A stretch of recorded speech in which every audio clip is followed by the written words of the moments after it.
Hey everyone, so I'm Hannah. Today I kind of want to take you through a case study of something we've been working on for the last 12 months. It's probably worth giving you a little bit of context as to who Mago are, because I'm sure a lot of you in the audience have no idea. So you can't really see my slides, but I've been in the industry for about 4 years. I was actually working at a drilling company in Wakefield, having a long distance relationship to Wales, decided to quit my job, moved over, ended up getting a digital marketing role at Confused.com. They were said, oh, you're going to be doing PPC. And I was thinking, what is PPC? And can you do a pivot table? Yeah, of course I can. Anyway, after 3 years, absolutely loved it. Was lucky enough to work my way up to manager. Got some really great experience working on attribution projects with Google and all sorts. But after 3 years, really missed the north. And decided that I was going to move back, and that's how I became PPC manager at Mago. So what is Mago? There is a great definition there, but you can't see it. So Mago is part of Manchester Airports Group. It's the biggest airport group in the UK, with over 61 million passengers a year, and that's from Manchester, Stansted and East Midlands Airport. So Mago actually stands for Mag Online, and that is a world first for the airport industry. So Mago is an in-house digital agency for the airport. We look after a range of products, so parking, lounges, retail. And in the last 12 months, we've been insourcing everything from tech and dev to digital marketing and data science. So where I came in is obviously PPC. We've had a huge year in the last 12 months. So responsibility's grown massively. We've had record-breaking results. We've took on more responsibility as well, so Mag bought 2 different comparison sites. So Sky Parks, they look after airports across the UK. There's about 28 airports, so we're now in auctions like Gatwick, Heathrow, and we're also looking for parking. That's about 200 airports across the world. So we're now doing PPC in Italian, German, French. No one speaks an additional language on the team, so it's been quite the challenge.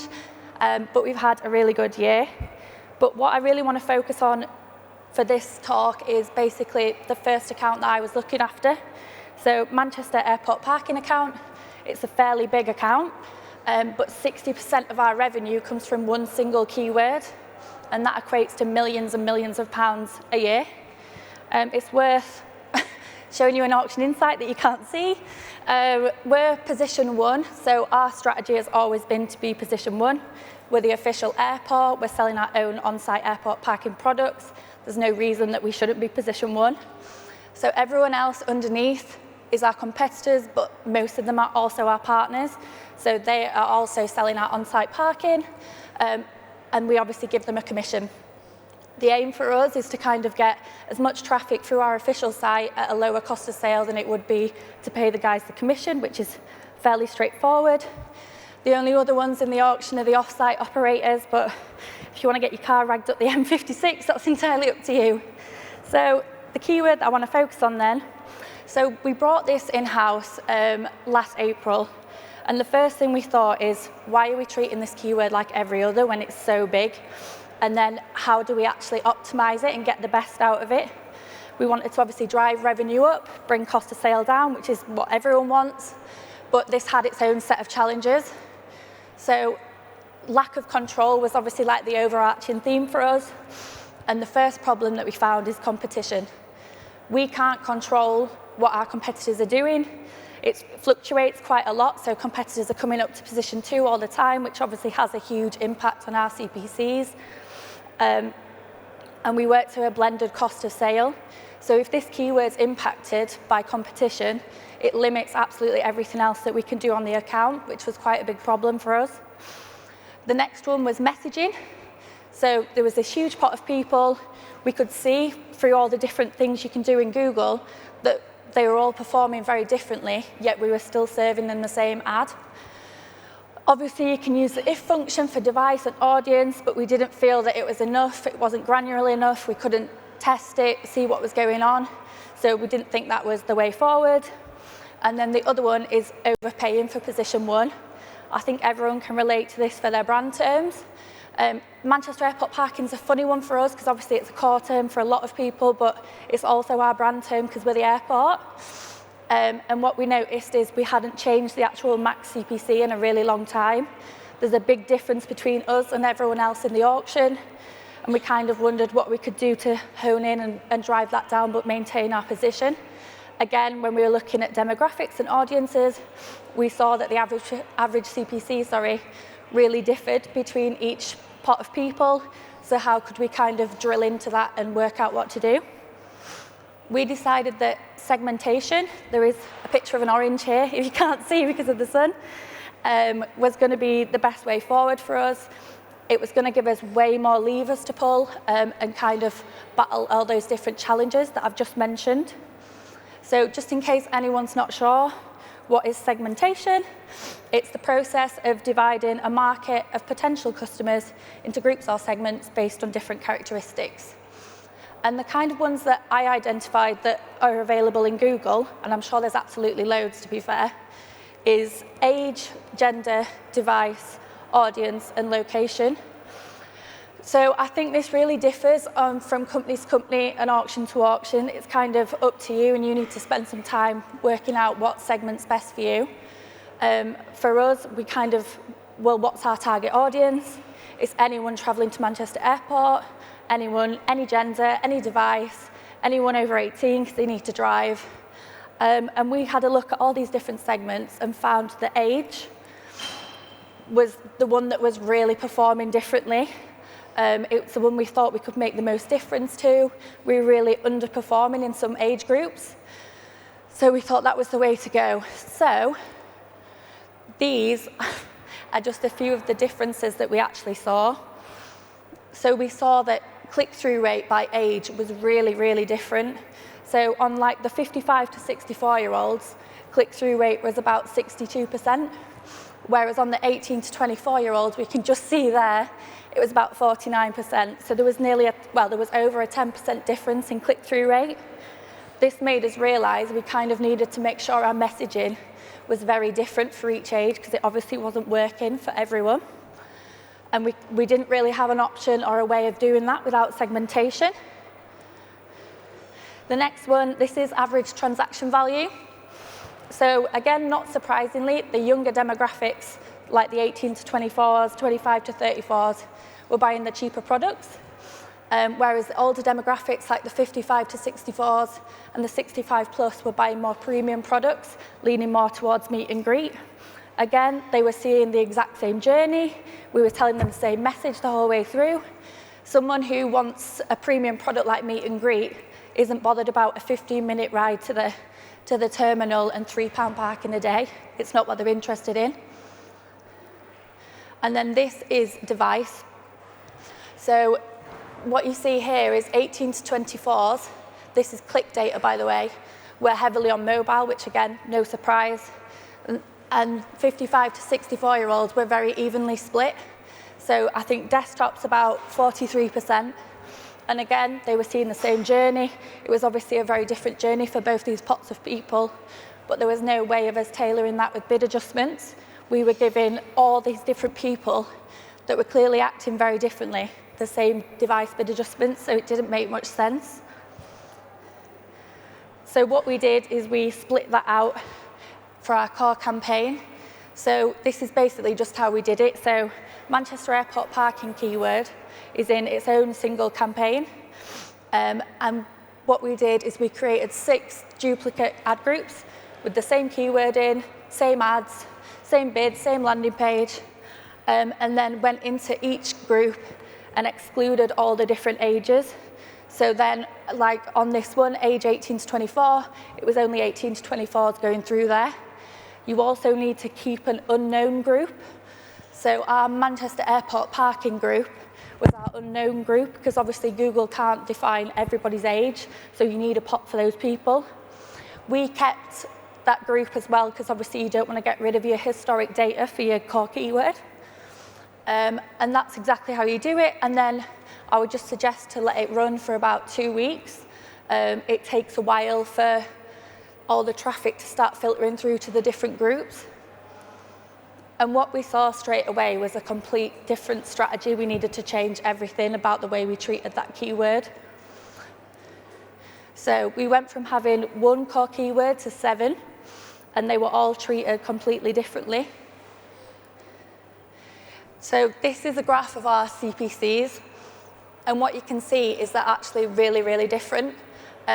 Our younger ages had a much higher CPC, and our older ages were much cheaper, but again, we've been bidding on them exactly the same. So this gave us the idea to basically start lowering our max CPC for each age group, and we were just doing this by 3% a day to start lowering it down, and we were trying to find where the threshold was for each age group to maintain that position 1, but for the cheapest CPC possible. Another thing we started doing was ad copy testing.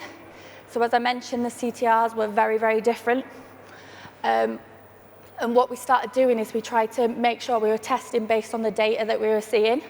So for the younger demos, where the ATVs were much lower, we were testing a price per day message of £3.80 or something, and no one sells our airport parking for cheaper, and just making sure the ad was really price sensitive. On the older demographics, so this is a 65 to plus ad, we were doing a more official message, fully insured, like a more premium trust us message.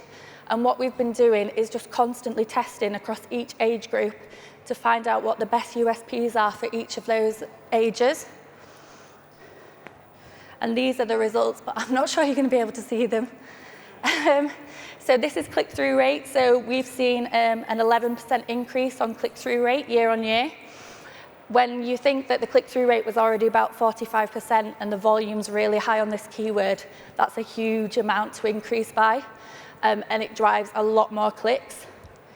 We actually saw an increase of 43% for clicks year on year. So obviously the click-through rate was contributing to that, but it was also, we were kind of getting more coverage from the keyword. We were improving impression share, all these different things, and we just saw a huge amount more of volume. Another thing to mention here is, because we'd segmented out by age, when it was a really competitive time, instead of having to pull back the whole keyword because it was impacting cost of sale, we could actually pull back just the poor performing ages or the device that wasn't performing well, which is another reason why we saw this increase, because we were able to maintain that volume in that position. CPCs also dropped 22% while we were doing this. We were able to increase quality score, and obviously this had a massive impact on cost of sale as well, bringing it right down. We started to roll the method of dropping the CPCs down across all our accounts as well, because it was obviously having quite a big impact. And what we decided is we needed to make it a more scientific and automated process. So we could roll this out across everything. So automation, love a good buzzword. So obviously automation is the method of controlling a process by highly automatic means and reducing human intervention. So we were already working with our data science team on a bid automation tool. And this was basically because we couldn't find anything that was really what we wanted for the airport. So we basically tasked the guys with coming up with an algorithm that would do this for us. So what is the lowest CPC we can pay, but still maintain that average position 1? And this is just an example of what it looked like. So each day, me and the team were going in here, and as you can see, all the different age groups are broken out, and the bids here, and we were actually doing this by device as well. So the bid tool was basically saying to us, either increase it by 3%, decrease it, or maintain it. And because we were using the API, we could actually see a better average position, so it was to 2 decimal points, so it gave us a lot more data. Obviously, average position's going soon, so this is going to change, but we had a strategy set as well, so we could basically say, looking at the last 3 days, what do you suggest we do? What we're doing now is this is obviously maturing, and they're going to tell us what the strategy should be. We're not going to be setting it. Again, we've had some huge results from this as well. So on these graphs, the blue line is actually showing us dropping the bid constantly. And you can see here that it's kind of clustering and it's lowered a lot. And then on this one, this is just a year-on-year analysis. So you can see here the cluster's a lot more stable, it's a lot more tight, whereas the year before it was very sporadic and up and down. If anything, the competition's probably a lot more competitive than it was last year as well. So this is a huge result. For some reason, we found when we were dropping the bid, and because we'd split everything out, average position actually stabilised to 1.0. When you're dropping your bid, you don't really expect that, so that was a great result. And then these are just some of the overall Arching results that we saw. So from doing these two pieces of work, our revenue actually increased 60% just on this keyword, which when you were already driving millions and millions through it, that's a really big increase. While we did that, we managed to drive cost of sale down by 29%. This is actually a cost saving of 320K. So this is based off, if we're running on the prior year's cost of sale, how much more would we have had to spend to hit that same revenue? So the fact that we've saved 320K is great. And then, you can't really see this either, but basically what I'm trying to say is these were all really simple PPC methods, bid adjustments, device bid adjustments, and ad testing, but because we'd segmented them out by age, they had a really big impact because they were much more tailored. And then it's not stopping there, so obviously we've started changing the bids, we've been tailoring the ad copy. Now what we want to do is start tailoring the actual customer journey. So we want to have tailored landing pages for each group. We want to have a tailored booking engine. Why are they all seeing the same product when they're obviously not interested in all the same things? Extensions as well. If we know that that 65 to plus age group is really interested in meet and greet, then we shouldn't be serving them the cheaper products like jet parts when they're clearly not interested. We want to move our strategy over to obviously absolute top impressions. Average position is sunsetting in September, as I'm sure everyone knows. So we've been speaking with our data science team to start working on that. That's obviously actually going to benefit us quite a lot, I think, because it's a much more precise metric than average position. We also want to replicate this strategy on Bing. So Bing's quite a good one for us. It's about 15% of our revenue, which is pretty huge. We can't actually do this on Bing at the minute. You can only bid down by 90% on ages. So we see a big fluctuation in volume. So if anyone does want to try this, please request it to Bing too. And then just key points from me.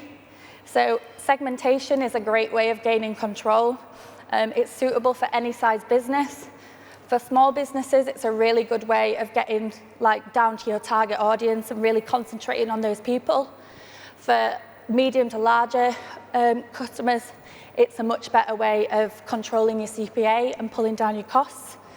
It's really easy to set up and offers quick wins. You can literally set it up in 5 minutes. Never underestimate the power of ad copy. I think sometimes people really overlook it, and especially if you're tailoring it to a certain segment, it can have a really huge impact. And always check you're not overpaying for position one. I think, as I said, on your brand terms, it's really easy to just think, oh, well, I'm at position one, you know, my max CPC is so much. But if you start dropping it by a tiny percent each day, you can really find out where that barrier is, where your competition is. So it's a really interesting one to do. And that's everything from me, so thank you.